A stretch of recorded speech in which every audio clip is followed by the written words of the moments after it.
I'm going to talk to you about robotics and robots. And in my 10 minutes or 9 minutes 50 that I've got left, I want to do three things. I want to demonstrate to you that, or why I believe we're on the cusp of a robotic revolution. I want to show you the impact that I believe that's going to have on the outsourcing industry, and I want to demonstrate how quickly I believe that's going to happen. But as our theme tonight is positive sourcing, I also want to pose a question. I want us to think about whether or not the progression of technology, automation and robotics is a good thing or a bad thing for the outsourcing industry. But first I want to tell you a little story.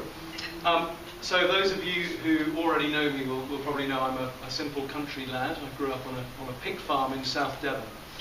So my father was the farmer. Every day before school I had to get up and clean and feed the pigs. Now my dad, this is going back I suppose mid-70s, early 80s, was in pioneering sort of chap into his technology, and he had a BBC Micro, Commodore 64, ZX Spectrum, those things, and he programmed in BASIC, and he got together with some like-minded farmers and a local electrician, and they built, believe it or not, a prototype automatic pig feeding system. A bit Heath Robinson, but simple and ingenious. The way it worked was the pigs, which are sort of sows, free range in a shed, hundreds of them, it was a big farm, would wear collars. And in the collar there was a microchip. Now the microchip could be read by the feeding trough. The trough was linked to a computer on my father's desk in his office, and that dictated how much food that particular pig should eat. Simple.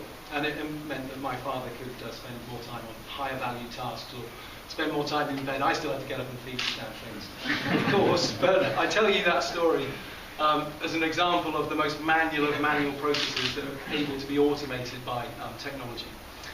Now, there's nothing new in that, of course. I mean, think of the Industrial Revolution in the 19th century, where man was replaced by a machine on an enormous scale. And think of the technological revolution in the 20th century with the PC and the network and the internet and mobile telephony, which has created business models that we could never have dreamed of 30 or 40 years ago. Imagine explaining the web, let alone Facebook or Google to somebody 40 years ago. But I think we're on the cusp of another revolution, and that revolution, I think, will be driven by robotics. Let me give you an example from the world of manufacturing.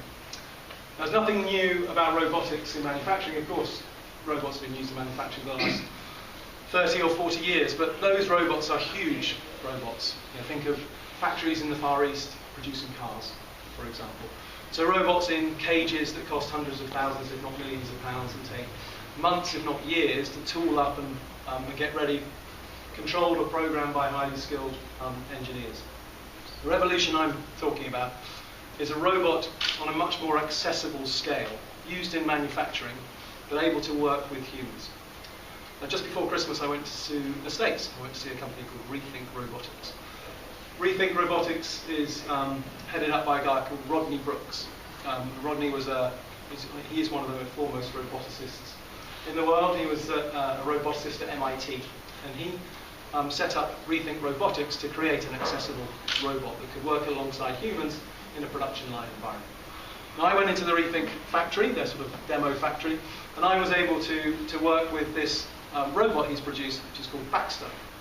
Baxter has a head, it's sort of a monitor, and two arms, and I was able to program it, and I'm absolutely no techie, just by picking up its arms, putting it next to an object. As the object came along the conveyor belt, it could pick it up, and I made it put it into a box. So I was able to control it within a matter of minutes. Really, really simple, safe to work alongside other humans. Baxter never takes any breaks, works 24 hours a day, 365 days a year, never falls out with its colleagues or smokes cigarettes or whatever, and costs about £15,000. So incredibly accessible. Now Rethink predict that Baxter will be used to enhance productivity domestically in small to medium manufacturers in the US, of which there are about 200,000. But conversely, Rethink also predict that Baxter has the potential to replace 30 million jobs in the US alone in the next 10 years. It's about to be released worldwide, so the potential really is transformational. But that's just in manufacturing. Think about outsourcing. Now, outsourcing, or traditional BPO and ITO outsourcing, for the last 10 years in traditional outsourcing that we know, has been about replacing jobs with lower cost jobs overseas, offshore typically. Then I believe the next 10 years is going to be about replacing those lower cost jobs with automation through technology like robotics. Now, can a process be automated? Well, can a process be outsourced? At Source, we have 5 unwritten rules about whether or not a process can be outsourced. Can it be learned quickly? Is it rules-based? Does it require business knowledge? Can it be done remotely from the customer's premises, and can it be supported by technology? If those 5 apply to outsourcing, they equally apply to automation. Think about the world of business process outsourcing. There are now organisations and technical solutions around which can replicate what humans have been doing in terms of processing, manual processing, and automate them. And again, carry them out 24 hours a day, 365 days a year. It's a company called Blue Prism, a UK company based just down the road actually, which have a technology now, a virtual robot, which automates processes in HR, in recruitment, in finance, in procurement. Costs about 1/10 of an FTE, being used in organisations as diverse as the NHS to merchant banks. Same in a technology environment. There are now automated systems, called autonomics or virtual robots, that are able to monitor data centres or applications on servers in data centres. They can not only monitor them, but they can diagnose when something goes wrong.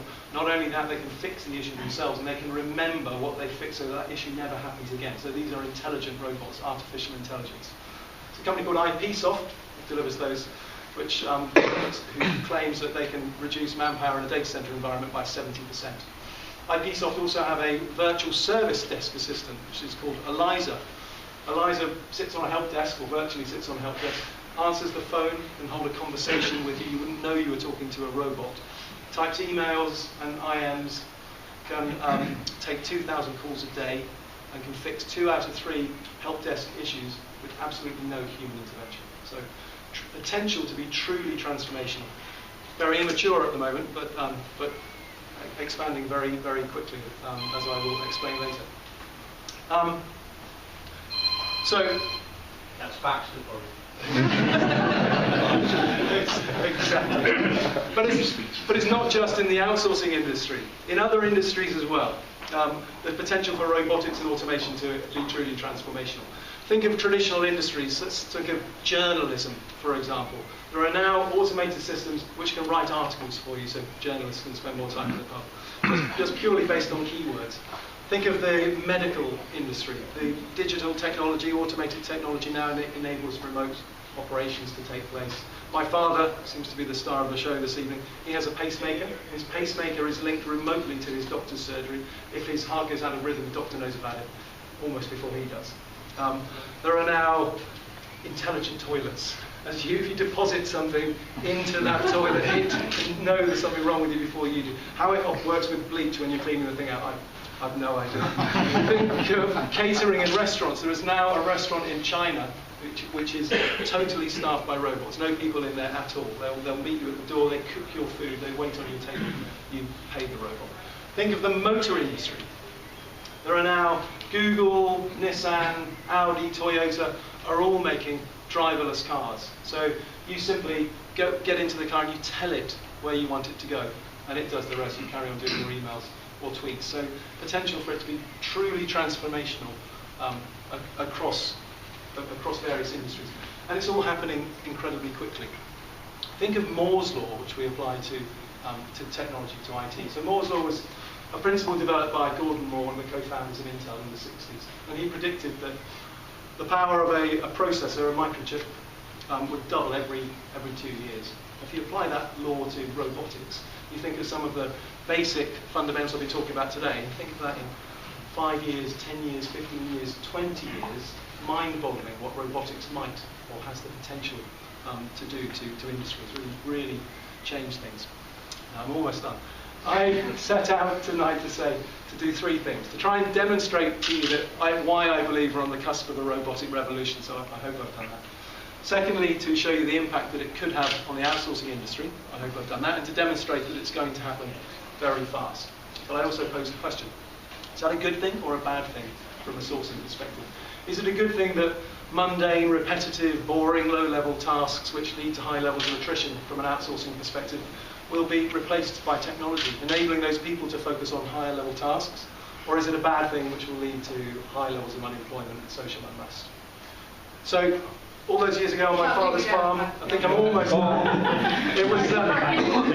It was a Heath Robinson pig feeding system that opened my eyes to the potential for technology to transform processes, the most manual processes. I hope this evening I've opened your eyes a little bit to the potential for robotics to transform sourcing. Thank you.